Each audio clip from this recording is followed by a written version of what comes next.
अहमद-ए-नजाद, Mossad और Iran की खुफिया जंग।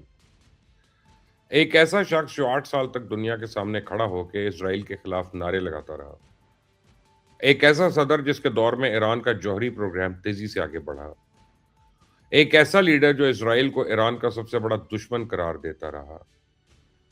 आज उसी शख्स के बारे में दावा किया जा रहा है कि इजरायली खुफिया इदारा मोसाद उसे बरसों से ईरान का अगला हुक्मरान बनाने की तैयारी कर रहा था। और सिर्फ इतना ही नहीं, रिपोर्ट के मुताबिक मोसाद के सरबराह ने इससे खुफिया मुलाकात भी की, उसके सफर और रिहाइश के अखराजात भी उठाए और उसे ईरान से निकालने की कोशिश भी की और इक़्तिदार की तब्दीली के बाद उसे ईरान की क़ियादत सौंपने का मंसूबा भी बनाया।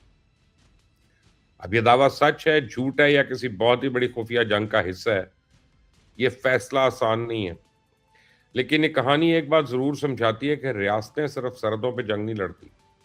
रियासतों के अंदर ज़हन, शख्सियात और इक़्तिदार के उम्मीदवारों पर भी जंग लड़ी जाती है।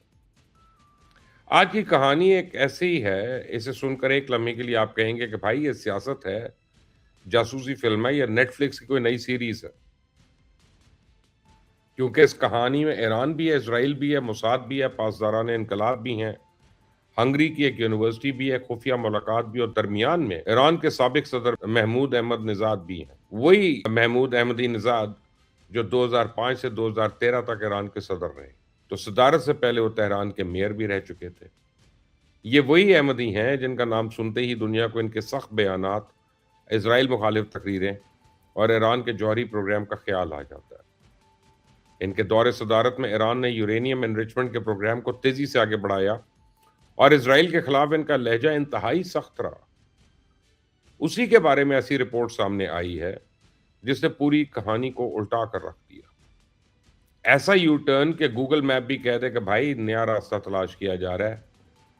ये दावा आया कहां से? सबसे पहले एक बात बिल्कुल साफ समझ लें, ये कोई ईरानी अदालत का फैसला नहीं है, ये कोई सरकारी ईरानी ऐलान भी नहीं है। ये दावा बुनियादी तौर पे अमेरिकन अखबार न्यूयॉर्क टाइम्स की एक रिपोर्ट में सामने आया, जिसे बाद में टाइम्स ऑफ इजराइल, गार्डियन और दीगर आलमी इदारों ने भी रिपोर्ट किया। अब न्यूयॉर्क टाइम्स की रिपोर्ट में ईरानी हुक्काम, इजरायली ज़राए और मामले से वाकिफ लोगों के हवाले से दावा किया गया कि इजराइल ने कई साल तक अहमद-ए-नजाद को ईरान में मुस्तकबिल की क़यादत के लिए तैयार करने की कोशिश की और उसी के दफ्तर ने इस पूरी रिपोर्ट को झूठा, मनगढ़ंत और हॉलीवुड तंज या हॉलीवुड तर्ज की कहानी करार दिया। उनके दफ्तर का कहना है ना वो मोसाद के एजेंट है, ना ही उन्हें ईरान में नजरबंद किया गया। गए आने वाली बात, हर बात को एक दावा समझकर सुनने, साबितशुदा हकीकत समझकर नहीं। तो कहानी 2004 से नहीं, 2024 से शुरू होती है। पहली तस्वीर है कि वाकया 2004 का नहीं बल्कि रिपोर्ट के मुताबिक 2024 का है और दूसरी तस्वीर है कि यूनिवर्सिटी के किसी एटॉमिक रिएक्टर का जिक्र नहीं है बल्कि यूनिवर्सिटी के रेक्टर यानी सरबराह का जिक्र था। दोनों लफ्ज सुनने में करीब लगते हैं, फर्क बहुत बड़ा है। रिएक्टर एटॉमिक होता है और रेक्टर यूनिवर्सिटी का सरबराह होता है। तो रिपोर्ट के मुताबिक हंगरी के एक आला ओहदेदार ने बुदापेस्ट की एक यूनिवर्सिटी यानी लडोपिका यूनिवर्सिटी ऑफ पब्लिक सर्विस के रेक्टर से कहा कि अहमद-ए-नजाद को मौसमियाती तब्दीली के कॉन्फ्रेंस में मदऊ करना है। बज़ाहिर तो ये एक तालीमी कॉन्फ्रेंस थी। एनवायरनमेंट चेंज, क्लाइमेट चेंज, माहौल, दर्जा हरारत और दुनिया को बचाने की बातें होनी थी, लेकिन दावा ये है कि पर्दे के पीछे मौसम से ज़्यादा ईरान की सियासत तब्दील करने की तैयारी हो रही थी। रिपोर्ट के मुताबिक इसी दौरे के दौरान अहमद-ए-नजाद की मुलाकात उस वक्त मोसाद के सरबराह डेविड बारीना से करवाई गई। नाम डेविड बारीना है, बाय द वे डेविड ब्रेनियर नहीं है। ये मुलाकात वाकई हुई या नहीं हुई, इसकी एक आज़ादाना तस्दीक तो सामने नहीं आ रही, लेकिन न्यूयॉर्क टाइम्स की रिपोर्ट ने यह दावा किया है। मोसाद को अहमद-ए-नजाद में दिलचस्पी क्यों हुई? अब यहाँ से बड़ा सवाल पैदा होता है। इजराइल एक ऐसे शख्स को क्यों मुंतखब करेगा जो अपनी पूरी सदारत में इजराइल का सख्त तरीन या बदतरीन मुखालिफ रहा हो? ये तो ऐसा ही है ना जैसे कोई शख्स सारी जिंदगी आपके खिलाफ तकरीरें करे और फिर आप कहें भाई अगली कंपनी का चीफ एग्जीक्यूटिव इसी को बना देते हैं। तो रिपोर्ट में उसकी वजह यह बताई गई कि सदारत खत्म होने के बाद अहमद-ए-नजाद के ताल्लुकात ईरान की मरकजी क़यादत और ताकतवर रियासती इदारों से खराब होना शुरू हो गए थे और उन्हें कई मरतबा दोबारा सदारती इंतखाब लड़ने की इजाज़त नहीं दी गई। वो बदउनवानी, हुकूमती कारकर्दगी और बाज़ सिक्योरिटी पॉलिसीज़ पे तनकीद करने लगे। उनका लहजा भी पहले के मुकाबले में काफ़ी हद तक तब्दील हुआ और उन्होंने खुद को एक नए और निस्बतन मोतदिल सियासी रहनुमा के तौर पे पेश करना शुरू कर दिया। अब रिपोर्ट के मुताबिक इजरायली खुफिया इदारों ने अहमदीनेजाद और ईरानी रियासती क़यादत के दरमियान बढ़ती हुई इस दूरी को एक मौका समझा। यानी पुराना असूल, जहां दरार नजर आए वहां दुश्मन कील ठोकने की कोशिश करता है। दूसरी मुलाकात और सिक्योरिटी से गायब होने का दावा। अब रिपोर्ट के मुताबिक अहमदीनेजाद 2024 में दोबारा बुदापेस्ट गए। ये दौरा ईरान और इसराइल के दरमियान 12 रोजा जंग शुरू होने से चंद रोज पहले हुआ था। दावा किया गया कि इस दौरे के दौरान अहमदीनेजाद 2 मरतबा अपने साथ मौजूद ईरानी मुहाफिजों से अलग हुए और इजरायली इंटेलिजेंस से वाबस्ता अफराद से मुलाकात की। जब उनसे पूछा गया कि वो कहाँ गए थे, तो मुबैना तौर पर उन्होंने कहा वो एक प्रोफेसर से मिलने गए थे। अब प्रोफेसर से मुलाकात हुई, मोसाद से हुई या दोनों से हुई, ये वो सवाल है जिसका मुस्तनद और हतमी जवाब तो अभी तक सामने नहीं आया। लेकिन रिपोर्ट के मुताबिक इसी किस्म की सरगर्मियों के बाद पासदारान इनकलाब की इंटेलिजेंस ब्रांच को इन पे शक होना शुरू हुआ। यहाँ एक और बात याद रखें, खुफिया इदारे सिर्फ ये नहीं देखते कि कोई शख्स तकरीर में क्या बोल रहा है, वो ये भी देखते हैं कि वो किस मुल्क जा रहा है, किस से मिल रहा है, सिक्योरिटी से क्यों अलग हुआ, राब्ते किसके साथ है और उसके सियासी इरादे क्या है।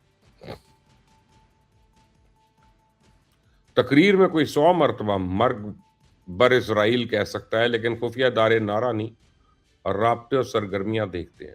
तो 2017 में ट्रंप को लिखा गया खत, अहमदीनेजाद ने फरवरी 2017 में डोनाल्ड ट्रंप को एक तवील खुला खत भी लिखा। यह खत कोई खुफिया खत नहीं था, बल्कि अवामी तौर पर शाया किया गया था और खत में उन्होंने अमेरिकन मुदाखलत, फौजी अड्डों, जंगों और मशरिक वस्ता की सूरत हाल पर तनकीद की थी।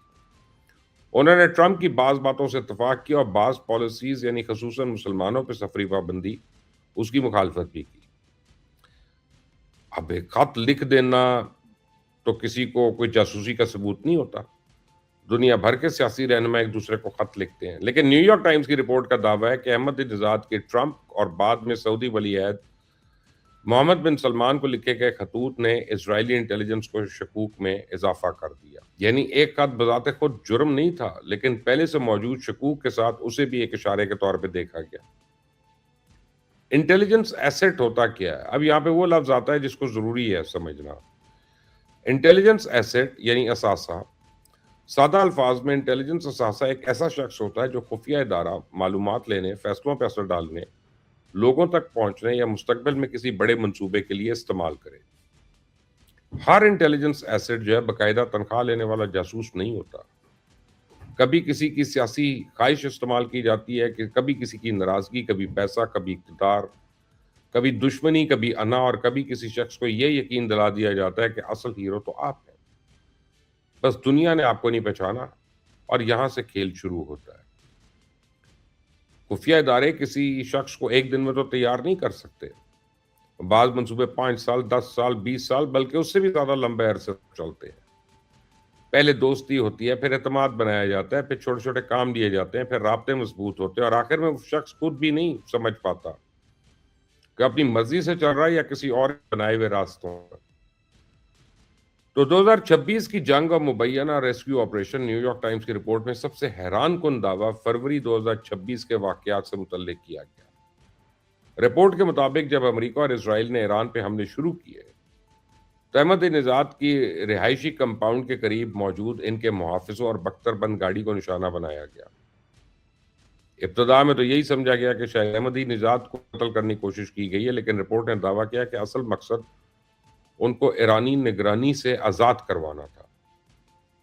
मजीद दावा किया गया कि मोसाद से वाबस्ता अफराद अहमदीनेजाद को एक महफूज मकाम पर ले गए, जहाँ उन्हें ईरान में मुमकिन इक़्तिदार की तब्दीली के बाद क़यादत संभालने के मंसूबे के बारे में बताया गया।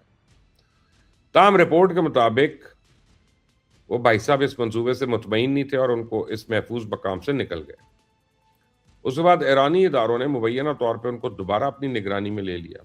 अब यहाँ वाज़ेह कर दूं कि इस पूरे वाक़े की ईरानी हुकूमत ने बाज़ाब्ता तस्दीक नहीं की है। मोसाद ने भी तबसरा नहीं किया और अहमदीनेजाद के दफ्तर ने इस कहानी को मुकम्मल तौर पर झूठ करार दिया। लिहाजा इसमें इसको हतमी हकीकत कहना तो पता नहीं सही नहीं होगा। खामेनेई के जनाजे में अहमद-ए-नजाद की मौजूदगी, यानी अब आप ये देखें कि अहमद-ए-नजाद जुलाई 2026 में आयतुल्लाह अली खामेनेई के जनाजे के मौके पे दोबारा अवामी तौर पे दिखाई दी है।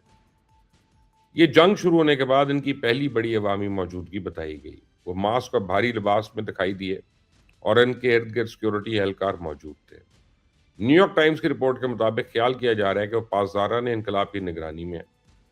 लेकिन ये बात किसी ईरानी अदालत या सरकारी इदारे ने बाज़ाब्ता तौर पे साबित नहीं की। इसलिए ये कहना दुरुस्त होगा कि वो सिक्योरिटी एहलकारों के दरमियान दिखाई दी है, जबकि बाज़ रिपोर्ट्स ने उनको ईरानी इदारों की तहवील या निगरानी में करार दिया।